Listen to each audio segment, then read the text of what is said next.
Thanks for staying with us, and we're talking with Louise Laffey about her amazing board game called The Wish. By the way, is it correct to call it a board game? Yeah, it's a board game. Yeah? Yeah. Because it's actually it's played on silk, isn't it? Blue silk. Yes. And it's interesting because when I got my message about how the game was come together, really clearly had to be on silk. Why? Couldn't be on board. Well, because silk is the energy of abundance. Ah, okay. So you're stepping onto what is the most beautiful fabric that you can. And this is a game that's about helping you achieve what it is you're wishing for in your life, the happiest things that you want. So it's fitting that you have, you know, a silk board because you're playing on the most abundant cloth. It's amazing. You may not see this in the shot all the time, but we've got the game in front of us, so obviously we're kind of checking it out. So just back to, you know, you were a 6-year-old and you were clairaudient. I believe that you decided to do a law course, a commerce and law, was it? Yeah, I did commerce law at New South Wales. Why did you decide to do that as a course? At the time, I was a very driven teenager, quite ambitious about the quality of my life, I guess you'd say. And for me at the time, it was the hardest thing that I could go off and do. So you like a challenge? I love a challenge. Yeah. So 6 years of law school, and I really enjoyed it. But during that time, I had always wanted to be studying philosophy and alternate thinking. So. Okay, so how does a lawyer go from, you know, such a, I don't know, I remember you talked about there came a time that the right and wrong of the profession just kind of got you down a wee bit. Can you share a bit more about that part of your journey? Well, I had a couple of personal things happen to me when I was a young lawyer. I had a bit of a health scare in my mid to late 20s, and then one of my very close friends died suddenly within a year. And of? Cancer. Yeah. And what had happened during that time is it really gets you to a stage where you take a look at your life, and I think that happens for a lot of people who are on a spiritual development path. You have a major milestone in your life that really makes you stop and take check of your life and what you're doing and to work out, are you really happy? And I got to a stage in my life, having studied and done everything that I thought I really wanted to do, on paper, I looked like I had it all. Should be really happy, working for the big international firm, you know, great career, friends, the whole lot. Corner office. Corner office over... View of the Harbour Bridge and the Opera House. So yeah, on paper, I ticked all the boxes, really happy. But there was something about my life that I wasn't really happy with. I wasn't really satisfied. And then when you are questioned about your own mortality, really, and about why you're here, then I'd always had those overwhelming questions about, you know, really who am I, and the age-old questions, aren't they? Who am I, and why am I here? What's my purpose? So really I went from looking at an external focus about what I was doing out in the world to really turning it inward and starting to really understand more about myself and my inner journey and what really made me happy. And yeah, so, and at that time in my life, I just felt there was a bit of a mismatch with what I was doing. All the birds are celebrating. You mentioned also when this friend of yours passed away, that whole experience of being in the hospital with him, that for the first time you saw your soul. Can you share a little bit about that? Yeah, as I said, it was a really big turning point in my life when my friend Robyn died. And what I realised had happened to me at that time is he was told that he only had a few months to live, and that's a very dramatic thing to happen to someone in their 20s. And I remember going home from the hospital that day, and I just had this incredible strength. It's funny, you find this inner strength and tap into this power within you that sometimes you don't even know is there. And I went home that night and I sat on the lounge and I thought about what had happened during that day. And I remember just suddenly feeling like there was a flash of incredible light, really. A bit like being in a TV studio with all the lights, I'm finding today. And what I felt was just an incredible sense of strength and light. And at the time, I really didn't understand what that was. And it wasn't until I went and spoke with several of my teachers later to learn a little bit more about that they explained to me that really that was the first time that I actually had a chance to have a look really clearly at my soul, which is an interesting concept. But I tell you what, it was very peaceful and very powerful, very powerful. Okay. And then you went overseas for 6 months to South America? Yeah, I decided to have a bit of a sabbatical after that because I really got to a stage in my life that I thought I really want to start living the happiest life that I can. And I'm the only one who's responsible for that.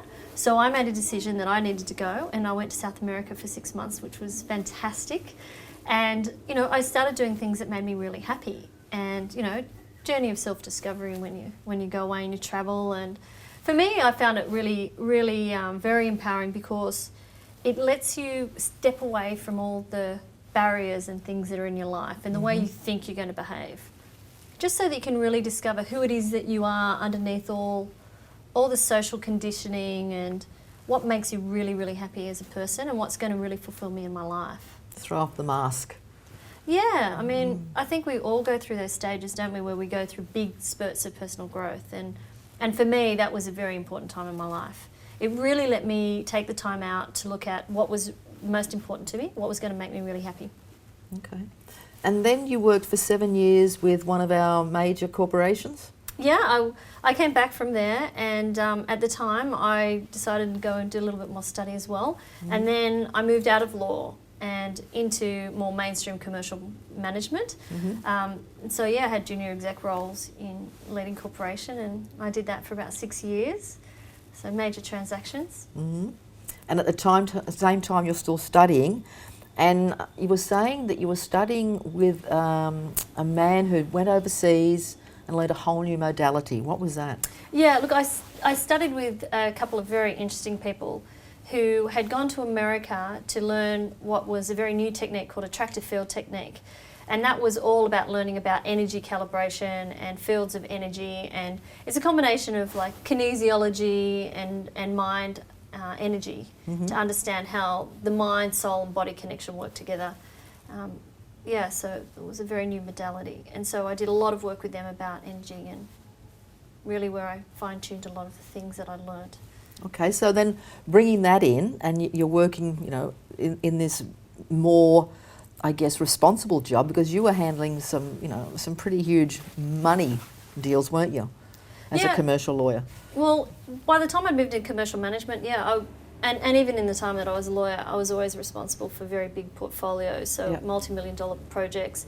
My background was in construction and mining law, and then when I went into corporate life and did more commercial management, we did very big outsourcing projects, big transactional projects, so multi-million-dollar, billion-dollar portfolios of work. So how did that sit with this, you know, a higher level of understanding and awakening of energy? Well, if anything, it really helped me to have more awareness about what I was doing in my job, because one of the things that I noticed was a lot of people didn't cope with those sorts of pressures. And I'd done a lot of meditation through my life, and I had found that was one of the best things for me about being able to cope with the pressures in a corporate life. But also with all the personal development work that I had studied, you know, all those countless books that you read and the movies that you watch, I was really able to apply it in a very practical way in my life. So when I had really good awareness about who I was, I felt I was having a more positive impact on the people around me. And I could actually apply all the techniques that I knew into my business life as well. So I was having great success with that. And were you also at a stage where you were, I don't know, training people or developing teams, or? Well, it got to a stage where a lot of people were asking me, you know, what is it that you're doing, and how come it's having so much positive application in your life and your business life? And so I started teaching people individually who wanted to learn more about being empowered and a new way of thinking, and to learn about how to clear energy so that you could have the results that you wanted. And, you know, that got to a stage where it got so busy, I couldn't almost keep up with the demand of that. So, really? Yeah. And were you doing this as a side business at all, or just?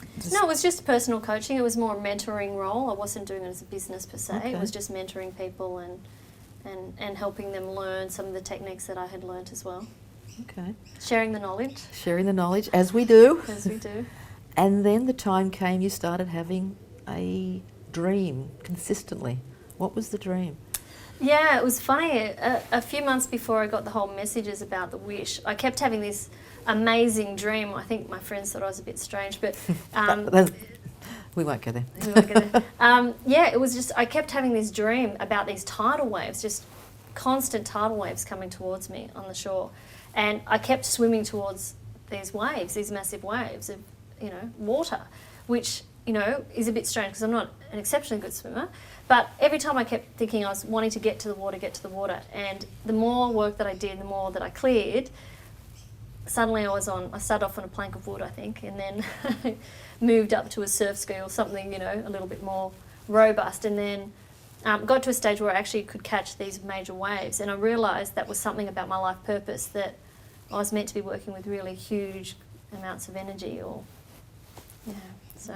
Okay, we'll take a break, and when we come back, I want to find out more about what a tidal wave means in a dream. Stay with us.